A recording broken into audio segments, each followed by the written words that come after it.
անհայտ կորածների բռնությամբ անհետացած մեր տղաների մասին այսպես խոսելը մի կողմից մեծ ցավ է պատճառում եւ մենք ամեն ինչ կտանք, որպեսզի նման առիթ ու հնարավորություն երբեք չունենայինք։ Բայց այս հարցերը կոնկրետ ճակատագրեր են, կոնկրետ մարդկանց մասին է խոսքը եւ հիշում եմ իր տիկնոջ հետ միասին հայրը եկավ նախապես եւ խնդրեց, ասաց, որ խնդրում եմ ձեզ, երբ տիկնոջս հետ հանդիպեք, մի ասեք տիկնոջս, որ դեռ տղան անհայտ կորած է, որովհետեւ շատ ծանր կտանի տիկինը եւ առողջության համար շատ եմ անհանգստանում։ Հիշում եմ իմ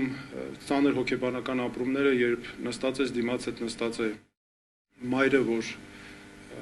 չես կարողանում, չգիտես ինչ խոսել, որովհետեւ նախապես հայրը խնդրել էր ոչ մի բան չասել դեռ եւ ասել էր, որ ինքը ձևը կգտնի ասելու։ Կամ